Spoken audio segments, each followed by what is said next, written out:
సమ్మేళనం కార్యక్రమంలో ప్రధాని మోడీ పాల్గొన్నారు. పాలనలో మహిళా భాగస్వామ్యానికి పెద్దపీట వేయడం ద్వారా దశాబ్దాలుగా ఎదురుచూస్తున్న నిరీక్షణకు పార్లమెంటు ప్రత్యేక సమావేశాల్లో తెరపడుతుందని మోడీ ప్రకటించారు. కేంద్రం తీసుకునే నిర్ణయం మహిళలకు అంకితమని అన్నారు. 21వ శతాబ్దం మహిళలదేనని, మహిళా రిజర్వేషన్ చట్టం అమలుతో చిరకాల స్వప్నాల సాకారంతో పాటు భవిష్యత్ సంకల్పాలు నెరవేరుతాయని అన్నారు. సామాజిక న్యాయం కేవలం పురుషుల వల్ల మాత్రమే కాదని, భారత ప్రజాస్వామ్యాన్ని మహిళలు మరింత బలోపేతం చేస్తారని ఆయన తెలియజేశారు. మహిళా రిజర్వేషన్ బిల్లుతో లింగ సమానత్వం, సామాజిక న్యాయం సాకారమవుతుందని మోడీ పేర్కొన్నారు. साथियों, देश की विकास यात्रा के इन अहम पड़ावों के बीच भारत 21वीं सदी के सबसे बड़े निर्णयों में से एक निर्णय लेने जा रहा है। मैं बहुत जिम्मेवारी के साथ कह रहा हूं कि 21वीं सदी के महत्वपूर्ण निर्णयों में से एक महत्वपूर्ण निर्णय ये है, ये निर्णय नारी शक्ति को समर्पित है।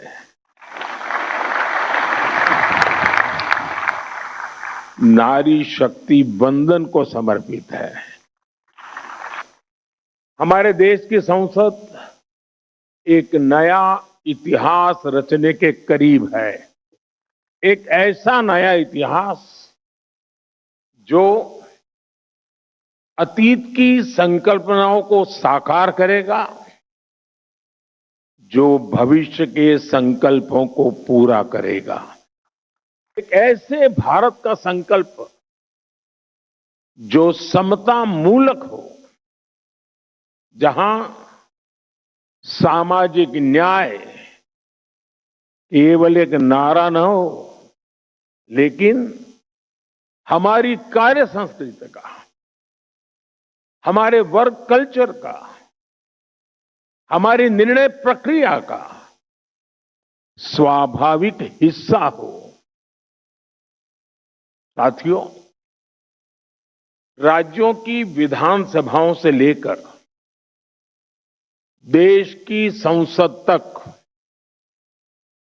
दशकों की प्रतीक्षा के अंत का समय 16, 17, 18 है।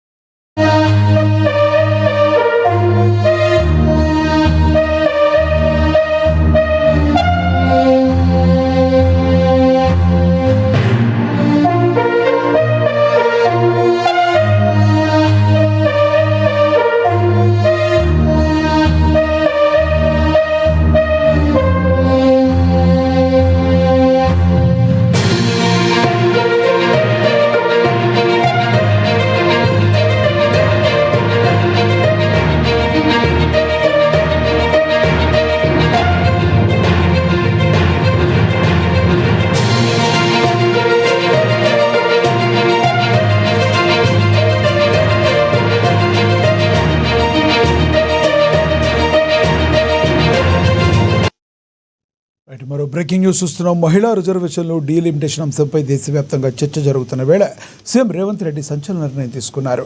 ప్రధానమంత్రి నరేంద్ర మోడీకి సీఎం రేవంత్ రెడ్డి ఒక బహిరంగ లేఖ రాశారు. మహిళా రిజర్వేషన్ నియోజకవర్గాల పునర్విభజన రెండు వేర్వేరు అంశాలని ఆయన స్పష్టం చేశారు. మహిళా కోటాను వెంటనే అమలు చేయాలని డిమాండ్ చేస్తూనే డీలిమిటేషన్ ప్రక్రియ వల్ల దక్షిణాది రాష్ట్రాలకు జరిగే అన్యాయాన్ని లేఖలో ఎండగట్టారు. దీనిపై దేశవ్యాప్తంగా చర్చ జరగాలని, అన్ని పార్టీలతో ఏకాభిప్రాయం సాధించాలని ఆయన కోరారు.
బ్రేకింగ్ న్యూస్ చూస్తున్నాం. మాజీ ముఖ్యమంత్రి కేసీఆర్కు మంత్రి సీతక్క లీగల్ నోటీసులు పంపారు.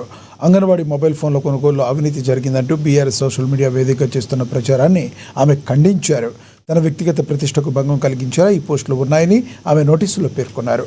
బీఆర్ఎస్ పార్టీ అధికారిక సోషల్ మీడియా ఖాతాల ద్వారా జరుగుతున్న ఈ దుష్ప్రచారానికి ఆ పార్టీ అధ్యక్షుడిగా కేసీఆర్ బాధ్యత వహించాలని సీతక్క స్పష్టం చేశారు. సోషల్ మీడియాలో పెట్టిన అభ్యంతరకర పోస్టులను 48 గంటల్లోగా తొలగించి కేసీఆర్ బహిరంగ క్షమాపణ చెప్పాలని సీతక్క డిమాండ్ చేశారు.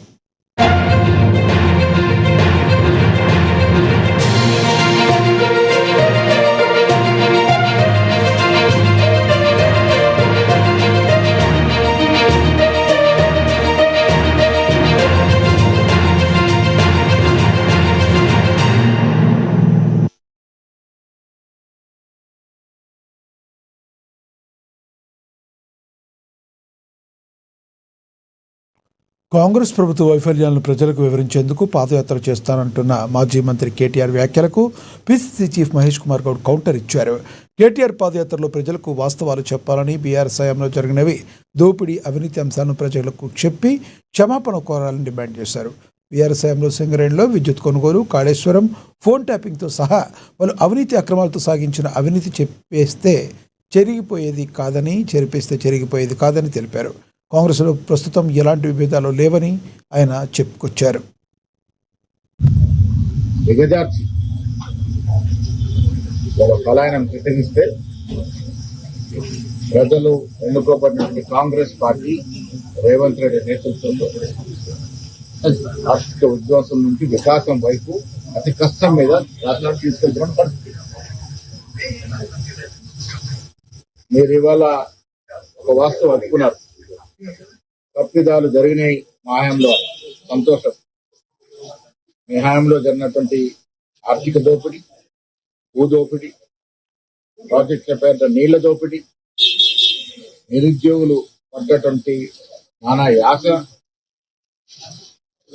ఇవన్నీ కూడా ప్రజలు మర్చిపోలేదు. పాదయాత్రలు చేస్తారంటారు, పాదయాత్రలు చేస్తే సంతోషం. కానీ చేసే ముందు 10 ఏళ్ల ప్రభుత్వ హయాంలో జరిగినటువంటి ఆర్థిక విధ్వంసం, రాష్ట్రంలో జరిగినటువంటి నష్టం, ఇవన్నీ కూడా జవాబు చెప్పాల్సిన అవసరం.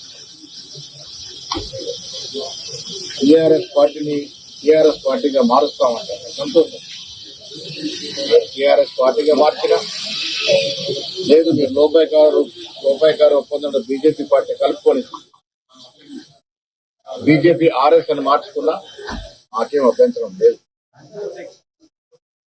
రేపటి ఎన్నికల సమయంలో అది టీఆర్ఎస్ అయినా, బీజేపీ ఆర్ఎస్ అయినా, టీఆర్ఎస్ అయినా ప్రజలు ఆదరించే పరిస్థితే లేదు. కారణం కాంగ్రెస్ పార్టీ సంక్షేమం. మీరు 10 ఏళ్లు పట్టించుకున్నటువంటి బీద ప్రజల్ని కాంగ్రెస్ పార్టీ వాళ్ళు పట్టించుకొని నెత్తిన పెట్టుకుని నడుస్తా ఉంది. మీరు 10 ఏళ్ళు ఒక్క రేషన్ కార్డు ఇవ్వలే. అర్హత కలిగిన ప్రతి పేదవాడికి కాంగ్రెస్ ప్రభుత్వం రేషన్ కార్డు ఇచ్చింది. ఒక్క డబుల్ బెడ్రూమ్ ఇల్లు ఇయ్యలే. వాళ్ళు అర్హత కలిగిన ప్రతి పేదవాడికి ఇందిరా బిల్లు ఇస్తా ఉన్నాం. మీరు కరెంటు బిల్లులు మోపి తడిచాడు, మోపి నడ్డి విడిచే పరిస్థితి చేసినా ఉచితంగా 200 యూనిట్ల వరకు కరెంట్ ఇస్తా ఉన్నాం. దిగజార్చి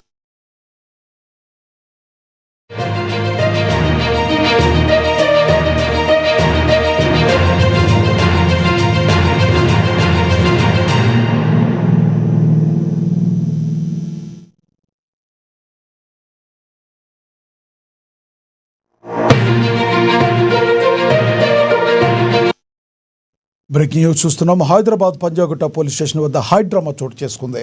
సింగర్ మంగళిపై ఫిర్యాదు చేసేందుకు వచ్చిన బాధితులు, వారికి మద్దతుగా వచ్చిన న్యాయవాదుల పట్ల పోలీసులు ప్రవర్తించిన తీరు ఇప్పుడు వివాదాస్పదంగా మారింది. ఫిర్యాదు ఇచ్చేందుకు వచ్చిన అడ్వకేట్ సుబ్బారావుకు పోలీసులు ఆల్కహాల్ టెస్టు నిర్వహించడం తీవ్ర కలకలం రేపింది. బ్రీత్ అనలైజర్ పరీక్షలో రీడింగ్ 27గా నమోదైనప్పటికీ తనను అవమానించేందుకే పోలీసులు ఇలా చేశారని సదరు న్యాయవాది మండిపడుతున్నారు. గురించి నేను చెప్పాను కదా, అంటే ఇది దీంట్లో ఇది పక్కదారి పట్టించడానికి అంతే కదా సార్. ఆల్కహాల్ టెస్ట్ అనేది కరెక్ట్ కాదండి. నేను అదే నేను చేస్తే ఇప్పుడు మళ్ళీ ఒకసారి బ్లడ్ శాంపిల్స్ తీసుకోండి. చేయలేదండి. ఇప్పుడు నేను ఎప్పుడు తెలుసా? ఏమండి రాత్రి చేసింది ఇది, ఇప్పుడు కాదు. నాకు స్మెల్ వచ్చింది, నాతో పాటు చాలా మంది. సార్ రాత్రి చేసిన దానికి ఇప్పుడు మీరు ఎట్లా చేస్తారు సార్? నన్ను బలవంతంగా ఎట్లా మీరు ఇప్పుడు నేను డ్రంక్ అండ్ డ్రైవ్ ఏమైనా చేసిన? నేను ఏమైనా బైక్ మీరు ఎందుకు మరి నాకు ఒక అడ్వకేట్ ని మీరు ఎందుకు ఆల్కహాల్ టెస్ట్ చేశారు? ఎందుకు చేశారు సార్? నేను చేయమలేదే. మీరు పట్టించి నా వెనకాల పోలీసులు పెట్టి మరి బాధితులు ఇప్పుడు తాగానన్నా నేను కూడా లీగల్ వెళ్తా సార్. నేను కూడా లీగల్ వెళ్తా. I'm advocate. I'm not a normal person. I know everything about in this society sir. మీరు నన్ను బెదిరించారు. ఇప్పుడు పోలీసులు సార్, మీడియా మిత్రులందరూ కూడా చూడండి, పోలీస్ సార్ వాళ్ళు నన్ను బలవంతంగా బ్లాక్ కార్డ్ టెస్ట్ చేశారు. నేను వెహికల్ చేస్తే, నేను ఏమైనా వెహికల్ నడుపుతుంటే సార్ నన్ను ఆల్కార్డ్ టెస్ట్ చేశారు. ఎందుకు అంటే police station legal procedure Telugu అనుకుంటా. వెహికల్ డ్రైవింగ్ చేస్తేనే టెస్ట్ చేయరు. వెహికల్ డ్రైవింగ్ తాగి పోలీస్ వస్తే పబ్లిక్ ప్లేస్ లో ఇప్పుడు తాగానన్నా. ఇప్పుడు ఎక్కడ తాగానని చెప్పింది ఎప్పుడు? ఏమండి నైట్ ఆల్కహాల్ తీసుకుంటే నైట్ ఆల్కహాల్ తీసుకుంటే అది కరెక్టా కాదా మీరు చెప్పండి. కాదండి, అంటే మీరు బాధపడద్దు, మీడియా కూడా 100% మీకు సపోర్ట్ చేస్తుంది. అంటే ఈ విషయంలో మీరు కొంత క్లారిటీ ఇవ్వాలన్న ఉద్దేశం. సో మీ అభిమానులకు, పోలీస్ డిపార్ట్మెంట్ కు మీరు రిక్వెస్ట్ చేసి, నేను మీడియా మిత్రులకు నేను ఒకటే కోరుకుంటున్నా, దయచేసి ముందు వెనక వెరిఫికేషన్ చేసుకొని పోలీస్ వాళ్ళందరినీ కూడా అడిగి, దయచేసి నేను సోషల్ మీడియా నుంచి వచ్చా. నేను సోషల్ మీడియానే నాకు శాపంగా మారుతుందని నేను ఏ రోజు కూడా అనుకోలేదు. నేను ఒక ఆడపిల్లని, దయచేసి చెప్తున్నా, ఇందులో నా ఇన్వాల్వ్మెంట్ ఉంటే మళ్ళీ చెప్తున్నా, మీరు ఏం చేసినా నేను పడ్డానికి సిద్ధం. నేను ఎక్కడికైనా వస్తాను. కానీ అనవసరంగా నన్ను దయచేసి బ్లేమ్ చేయకండి ముందు వెనక తెలుసుకోకుండా. ఇందులో నా ఇన్వాల్వ్మెంట్ 1% కాదు కదా, 0% కూడా లేదు. ఆయన జస్ట్ ఫేమస్ అవ్వడం కోసమే నాతో మాట్లాడాడు కూడా. నువ్వు వస్తేనే నేను మాట్లాడతాను అని చెప్పి ప్రతి ఒక్కరిని కూడా ఆయన అట్లనే అప్రోచ్ అవుతున్నారు. సెలబ్రిటీస్ని నేను కనుక్కున్నాను కూడా, ప్రతి ఒక్క సెలబ్రిటీ ఇదే చెప్తున్నారు. రిటర్న్ డబ్బులు ఇచ్చి మరీ ఇంటర్వ్యూ చేయించుకుంటాడట ఆయన. అంత పిచ్చి ఉంది ఆయనకి. ఆయన ముందు వీడియోలు వినండి. అండ్ ఈ కేసు సిఐడిలో ఆల్రెడీ నడుస్తుంది. 1 year నుంచి నడుస్తుంది. 3 years నుంచి వాళ్ళు ఈ దందా నడిపిస్తున్నారంట. వాళ్ళందరూ కూడా బాలాజీ నాయక్, మధు నాయక్, ఇంకెవరెవరో, హేమకాంత్ రెడ్డి, ఇంకోరు ఎవరెవరో ఉన్నారు. వాళ్ళంతా గొలుసు కట్టులా ఉన్నారు వాళ్ళు. నాకు అసలు తెలీదు. అన్యం పుణ్యం ఎరగని మమ్మల్ని, నన్ను, నా ఫ్యామిలీని దయచేసి రోడ్డుకి మీడియా మిత్రులారా మేము మళ్ళీ చెప్తున్నాం, న్యాయం ఎవరి వైపు ఉంటే వాళ్ళ వైపు ఉండండి. దయచేసి మీడియా అంటేనే నాకు చాలా గౌరవం. నిఖార్సైన మీడియా, దయచేసి చెప్తున్నా, మళ్ళీ చెప్తున్నా, వాస్తవాలు చెప్పండి. అవాస్తవాలు వద్దు. సడన్గా ఇట్లా ఏం తెలియకుండా ఎవరో వచ్చి నా మీద ఎలిగేషన్స్ వేస్తే దయచేసి మీరు పెట్టుకోకండి. ఎందుకంటే నాకు ఆడబిడ్డను, గిరిజన ఆడబిడ్డని, ఎవరెవరో పడనోళ్ళు మా ప్రోగ్రామ్కి రాలేదు, అంత పలుప, అంత ఓవర్ యాక్షన్ ఏమేమో ఉంటాయి. వాళ్ళు వచ్చి షల్మపల్లి రైల్వే ట్రాక్పై విజయారెడ్డి ఆత్మహత్య చేసుకున్న ఘటన ఇప్పుడు తెలుగు రాష్ట్రాల్లో కలకలం రేపుతుంది. ఈ మరణం వెనుక తన అత్త బామ్మర్ది కుట్ర ఉందని భర్త సురేందర్ రెడ్డి సంచలన ఆరోపణ చేశారు. ఆస్తి కోసమే తన కుటుంబాన్ని నాశనం చేశారని, కనీసం భార్యా పిల్లలు చనిపోయిన దుఃఖంలో ఉన్నానని కూడా చూడకుండా తనను బెదిరిస్తున్నారని ఆవేదన వ్యక్తం చేశారు. తన ప్రాణాలకు ముప్పు ఉందని, రక్షణ కల్పించాలని పోలీసులను వేడుకుంటున్నారు. నువ్వు చనిపోతే ఎవరికి ఆస్తి అని అడిగారు. అప్పటి నుంచే నాకు డౌట్ స్టార్ట్ అయింది. నేను చనిపోవడానికి వాళ్ళకెందుకు అంటే, దీని ఇంకా నా పిల్లలు చనిపోవడానికి, నా భార్య చనిపోవడానికి కారణం ఎవరు? వీళ్ళే ఉండొచ్చు. ఎందుకంటే నా మీదనే ఇంత ప్రెషర్ పెట్టారు. నా భార్య పిల్లల మీద ప్రెషర్ పెడతారు కదా. అందుకోసం నేను గట్టిగా కోరుకున్నది ఒకటే, మీడియా మిత్రులందరికీ, దీన్ని వెలికి తీయండి, నాకు సహకరించండి. ఎందుకు ఏ రాజకీయ నాయకుడు, ఏ వ్యక్తి నాతోటి పరిచయాలు లేరు. నాకు మొత్తం డబ్బు అంతా తీసుకెళ్ళిపోయారు. నా దగ్గర డబ్బు గిట్ట లేదు. వాళ్ళు డబ్బుతోటి అందరినీ మేనేజ్ చేస్తున్నారు.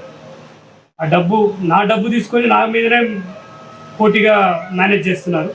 నా ఆస్తి గురించి కూడా ప్రెషర్ చేస్తున్నారు. సెటిల్మెంట్ అంటే అదే కదండి. మీరు సెటిల్మెంట్ చేసుకోండి అంటే, నాకు ఇది ఇవ్వండి, ఇది తీసుకోండి. అదే నాకు తెలియక నేను అడిగాను, సెటిల్మెంట్ అంటే ఏంది, సెటిల్మెంట్ మీనింగ్ ఏంది నాకు తెలియక అడిగాను. నేను ఎవరి దగ్గర డబ్బులు తీసుకోలేదు, నేను ఎవరికి ఇవ్వలేదు. నీ ఆస్తి నా దగ్గర లేదు, నా ఆస్తి నీ దగ్గర డాక్యుమెంట్లు అన్నీ ఉన్నాయి. నా డాక్యుమెంట్ నాకే. కామారెడ్డి జిల్లా కేంద్రంలో దొంగలు బీభత్సాన్ని సృష్టించారు. తాళం వేసి ఉన్న ఒక అధికారి ఇంటిని టార్గెట్ చేసిన దుండగులు భారీగా నగదు, బంగారాన్ని దోచుకెళ్లారు. రాజంపేట మండలం ఎంపీటీఓ బాలకృష్ణ కుటుంబంతో సహా హైదరాబాద్ వెళ్లిన సమయంలో ఈ చోరీ జరిగింది. బాధితుడి ఫిర్యాదుతో రంగంలోకి దిగిన పోలీసులు క్లూస్ టీమ్, డాగ్ స్క్వాడ్లతో ఆధారాలు సేకరించారు.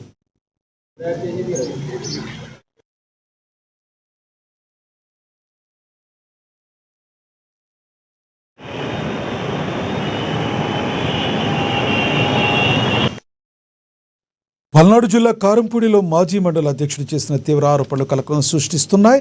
2024లో సీఐగా పనిచేస్తున్న చిన్న మల్లయ్య అసభ్యకరమైన వాయిస్ మెసేజ్లు పంపారని, ప్రాణహాని ఉందని బాధితుడు చప్పుడి రాము ఆరోపించారు. అక్రమ కేసులు పెట్టి వేధింపులకు గురి చేశారని ఆయన ఆవేదన వ్యక్తం చేశారు. ఈ వ్యవహారం మంత్రి నారా లోకేష్ దృష్టికి వెళ్లడంతో విచారణకు ఆదేశాలు జారీ అయ్యాయి. విచారణలో ఆరోపణలో నిజం ఉన్నట్టు తేలడంతో చిన్న మల్లయ్యను వీఆర్కు పంపినట్లుగా సమాచారం. అదే సమయంలో స్థానిక టీడీపీ నాయకులు తీవ్ర ఆగ్రహం వ్యక్తం చేస్తూ ఆయనపై కఠిన చర్యలు తీసుకోవాలని డిమాండ్ చేస్తున్నారు.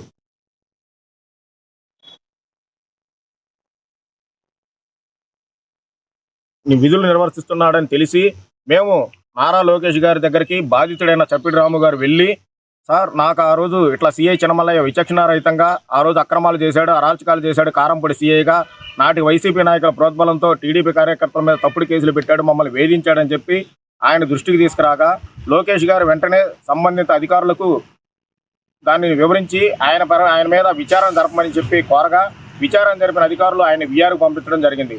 వీఆర్కు పంపించడానికి కారణం చప్పిడి రాము ఆయన మీద ఫిర్యాదు చేయడమే అనే భావించి ఆ రోజు సీఐ చిన్నమల్లయ్య సోషల్ మీడియాలో, వాట్సాప్లో మెసెంజర్ ద్వారా చప్పిడి రాముని బెదిరించే విధంగా, నీ సంగతి తేలుస్తా, కాళ్ళు ఎరగొడతా, నువ్వు నేను తేల్చుకుందాం, నీ సీఎం దగ్గరికి వెళ్తా, మీ ఎమ్మెల్యే దగ్గరికి వెళ్తా, మీ మంత్రి దగ్గరికి వెళ్తా అని చెప్పి వాట్సాప్లో మెసెంజర్లో ఇష్టానుసారంగా మాట్లాడటం జరిగింది. ఒక సీఐగా బాధ్యతాయుతమైన ఉండి రక్షకుడిగా ఉండాల్సిన వ్యక్తి భక్షకుడిగా మారి, తర్వాత నేను మొన్న ఈ మధ్య లోకేష్ బాబు గారిని కలిసి గతంలో ఉన్న మా మీద ఉన్నటువంటి కేసుల నిమిత్తం పాత కేసులు, రౌడీ షీట్ ఇవన్నీ తీసేయాల్సిందిగా, చిన్నమల్లయ్య చేసిన ఈ అకృత్యాల గురించి కూడా లోకేష్ బాబు గారికి చెప్పడం జరిగింది, వినిపించడం జరిగింది. తర్వాత శాఖాపరమైన చర్యలు తీసుకోవాలని లోకేష్ బాబు గారికి చెప్పడం జరిగింది. తర్వాత వాళ్ళు విచారించి ఇతని మీద విచారించి వీఆర్లో పంపించడం జరిగింది. జరిగిన రోజు ఆ రోజు సాయంత్రమే నాకు వాయిస్ మెసేజ్లు పంపించి నా మీద అక్కడ తెలుసుకున్నారా, ఇక్కడ తెలుసుకున్నారా, నీ సంగతి తేలుస్తాను అది ఇది అని చెప్పి నన్ను భయభ్రాంతులు చేసి నన్ను, నా కుటుంబాన్ని బెదిరించడం జరిగింది. గతంలో కూడా తల్లి గురించి, పెళ్ళాం గురించి నానా కోతలు పూసిన అతను ఇవాళ కూడా అదే భాష మాట్లాడుతూ నన్ను బెదిరించడం జరుగుతుంది. ఇతని వల్ల చిన్నమల్లయ్య వల్ల నాకు, నా కుటుంబానికి ప్రాణహాని ఉంది.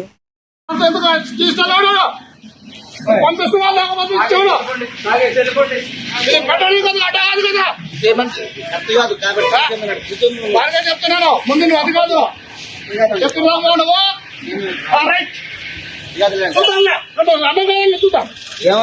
ఏమన్నా చూద్దాం, నువ్వే అన్న మాట నువ్వు చెప్పిన రాముని తెలుసు. ఓకే చూస్తా చూస్తా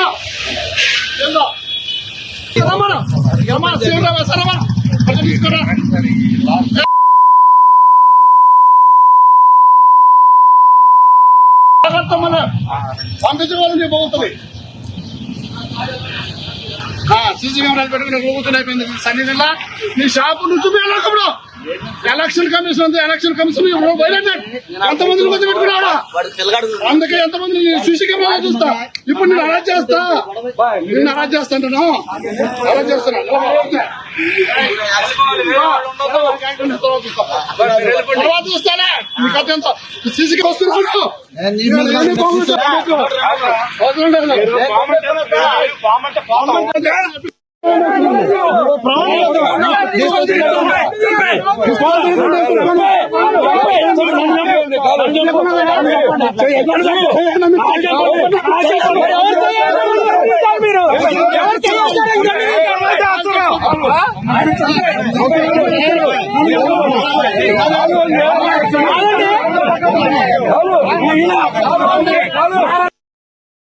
సిద్దిపేట జిల్లాలో వంటిమామిడి రైతులకు మద్దతుగా కీలక సమావేశం నిర్వహించారు. మార్కెట్ వద్ద రైతులతో బీఆర్ఎస్ గజ్వేల్ నియోజకవర్గ incharge Vanteru Pratap Reddy, DCB director Battu Anjireddy సమావేశమయ్యారు. చిన్న తమ్మపూర్ రైతులకు ప్రభుత్వం ఇబ్బందులకు గురి చేయడం సరికాదని వంటేరు ప్రతాప్ రెడ్డి తెలిపారు. ప్లాట్లు ఇచ్చిన తర్వాతే మార్కెట్ భూమిలోకి అడుగు పెట్టాలని ఆయన హెచ్చరించారు. ఆనాడు మార్కెట్ అభివృద్ధి కోసం కోట్ల రూపాయలు కేటాయించి బీఆర్ఎస్ భూసేకరణ చేస్తుందని గుర్తు చేశారు. కోట్ల రూపాయలు విలువ చేసే భూముల్ని 8,50,000 పరిహారానికి రైతులు ఒప్పుకున్నారని అంజిరెడ్డి తీవ్ర ఆవేదన వ్యక్తం చేశారు. ఎలాంటి ప్రొసీడింగ్ లేకుండా, ఎలాంటి డెవలప్మెంట్ యాక్టివిటీస్ లేకుండా మరి ఇవాళ ఈ క్లీన్ చేయడం అనేది కరెక్ట్ కాదు. మేము ఇవాళ బీఆర్ఎస్ పార్టీ తరఫున మేమంతా కూడా, మా అంజిరెడ్డి గారు, మేము, మా సర్పంచులు, మా శ్రేణులు, అదేవిధంగా రైతులు అందరం కలిసి కూడా మా డిమాండ్ ఏంటంటే, మీరు ల్యాండ్ లెవెల్ చేయాలనుకుంటే ఫస్ట్ 100 కోట్ల రూపాయలు ప్రొసీడింగ్స్ పట్టుకెళ్ళండి. ఇంటర్నేషనల్ స్థాయిలో డిపిఆర్ తయారు చేయండి. డిపిఆర్ తయారు చేసి పెద్ద ఎత్తున మార్కెట్ యార్డ్ నిర్మాణం కోసం ఫండ్స్ తీసుకొచ్చి మీరు స్టార్ట్ చేస్తే మేము సహకరిస్తాం. అదేవిధంగా ఏదైతే కోర్టులో కేసులు వేసిండ్రో రైతులు, వాళ్ళందరినీ కూడా వెంటనే ఒప్పించి వాళ్ళకి ఇవ్వాల్సిన డబ్బులు వాళ్ళకి ఇచ్చేసి, అది గ్రామం సైడే లేఅవుట్ చేసి 250 గజాల లెక్క రోడ్లు వేసి ఇన్ఫ్రాస్ట్రక్చర్ మొత్తం నిర్మాణం చేసి ఎలక్ట్రిసిటీ కానీ రోడ్లు. ములుగు జిల్లా వెంకటాపురం మండలంలో ఉద్రిక్తత చోటు చేసుకుంది. పాఠశాల విద్యార్థులు తమ సమస్యల పరిష్కారం కోసం రోడ్డెక్కారు. శిథిలావస్థకు చేరిన తమ పాఠశాలకు వెంటనే కొత్త భవనం నిర్మించాలని వారు డిమాండ్ చేస్తున్నారు. విద్యార్థులు, ఉపాధ్యాయులు రాస్తారోకో చేపట్టారు. ప్రాణభయంతో చదువులేకపోతున్నాం, మాకు కొత్త బడి కావాలంటూ నినాదాలు చేస్తూ వారు తమ నిరసన తెలిపారు. పాఠశాల గోడలు బీటలు వారి పైకప్పు నుంచి పెచ్చులుడుతున్నా అధికారులు పట్టించుకోవడం లేదని విద్యార్థులు తీవ్ర ఆవేదన వ్యక్తం చేశారు. విద్యాశాఖ ఉన్నతాధికారులు స్పందించి రాతపూర్వక హామీ ఇచ్చే వరకు కూడా ఆందోళన విరమించేసేది లేదని స్పష్టం చేశారు.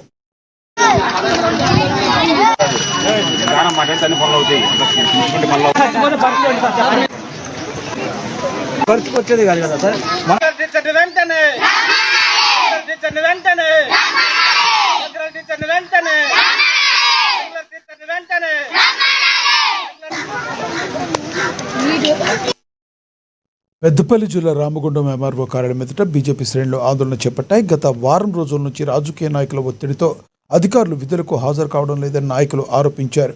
దీంతో అధికారులు, సిబ్బంది సెలవులపై వెళ్లడం విడ్డూరంగా ఉందని వారు నినాదాలు చేస్తూ నిరసన తెలిపారు. అనంతరం ఎంఆర్ఓ ఆఫీస్ ఎదుట బైఠాయించి ఖాళీ కుర్చీకి వినతి పత్రాలు ఇచ్చారు. కాంగ్రెస్ ప్రభుత్వ పాలనతో అధికారులు విసిగిపోయి విధులు నిర్వహించలేకపోతున్నారని పార్టీ నాయకురాలు కందుల సంధ్యారాణి పేర్కొన్నారు. ఇప్పటికైనా ఎంఆర్ఓ కార్యాలయంలో అధికారులను నియమించాలని ఆమె డిమాండ్ చేశారు. రామగుండంకి రెగ్యులర్ ఎంఆర్ఓను వెంటనే లేదు. మరి ఇవాళకి దాదాపుగా 9 రోజులు అవుతా ఉన్నది, 20 రోజులు అవుతా ఉన్నది. మరి ఇక్కడ ఎంఆర్ఓ వెళ్ళిపోయి, మరి డిప్యూటీ ఎంఆర్ఓ ఎవరైతే ఉంటారో ఇన్ఛార్జ్ తోటి ఇక్కడ బాధ్యతలు నిర్వహించాల్సి ఉన్నా మరి వారు కూడా లేరు. కనీసం కార్యాలయంలో సిబ్బంది లేరు. ఇలా దాదాపుగా 10th, ఇంటర్, డిగ్రీ పిల్లలకు సంబంధించి, వాళ్ళ రెసిడెన్షియల్ స్కూల్స్కి సంబంధించి అనేక మంది పిల్లల విద్యార్థుల యొక్క తల్లిదండ్రులు కార్యాలయం చుట్టూ కూడా చెప్పులు అరిగేటట్టుగా సర్టిఫికెట్ల కోసం తిరుగుతూ ఉన్నారు. దాదాపుగా చాలా స్కూల్స్కి సంబంధించి, కాలేజ్కి సంబంధించి వాళ్ళు అడ్మిషన్ డేట్ కూడా క్లోజ్ అయిపోయింది. అలా అంటే విద్యార్థుల భవిష్యత్తుతోటి వాళ్ళ చెలగాటం ఆడుతూ ఉన్నారు. అవే కాదు, వాళ్ళ ఈ ప్రాంతంలో ఉన్నటువంటి రైతులు కావచ్చు, అనేక రకాల సమస్యలతోటి ఇక్కడికి వచ్చేటువంటి ప్రజలు ఎవరైతే ఉన్నారో వారికి రెవెన్యూ సేవలు పూర్తిగా నిలిచిపోయి, ఇలా మీరు చూడండి ఖాళీ కుర్చీ వాళ్ళ ఆఫీస్కు తాళం వేసి ఉన్నదంటే నిజంగా కూడా ఇంతకంటే దౌర్భాగ్యమైనటువంటి పరిస్థితి ఎక్కడ కూడా ఉండదు. ఇలా నిజంగానే ఓవర్ కాన్ఫిడెన్స్. మొన్న అసెంబ్లీలో చెప్పిండు కదా రేవంత్ రెడ్డి పైల్వాన్ అని, ఆయన అదే భ్రమలో ఉన్నట్టున్నాడు. ప్రజలను పట్టించుకునేటువంటి పరిస్థితి లేదు, ప్రజల యొక్క అవసరాలను తీర్చేటువంటి పరిస్థితి లేదు. మరి నిన్నటికి నిన్న కార్యాలయం సిబ్బంది కూడా పోయి కలెక్టర్ దగ్గర మొరబెట్టుకున్నటువంటి స్థితి లేదు. ప్రజాపాలన ప్రగతి ప్రణాళికలో భాగంగా జగిత్యాల జిల్లా కోరట్లలో రోడ్డు భద్రతపై అవగాహన సదస్సు నిర్వహించారు. అరైవ్ అలైవ్ కార్యక్రమంలో భాగంగా Koratla RTC depot manager Manohar ఆధ్వర్యంలో భారీ ర్యాలీ చేపట్టారు. రోడ్డు ప్రమాదాల నివారణే లక్ష్యంగా విద్యార్థులు, ఆర్టీసీ సిబ్బందితో కలిసి పట్టణంలోని ప్రధాన కూడళ్ల గుండా పెద్ద ఎత్తున నినాదాలు చేస్తూ అవగాహన కల్పించారు. ప్రతి ఒక్కరూ ట్రాఫిక్ నియమాలు పాటించి సురక్షితంగా గమ్యస్థానాలకు చేరుకోవాలని ఈ సందర్భంగా డిపో మేనేజర్ పిలుపునిచ్చారు.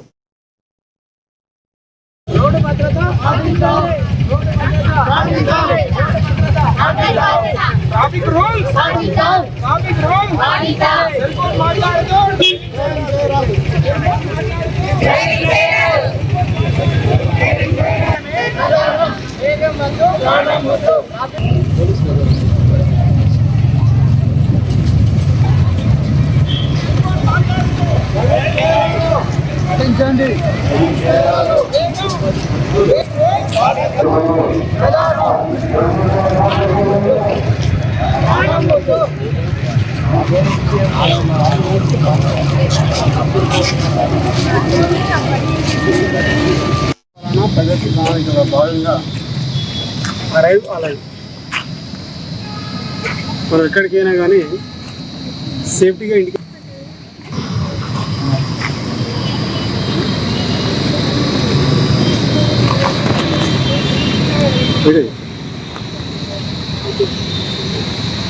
రోడ్డు భద్రత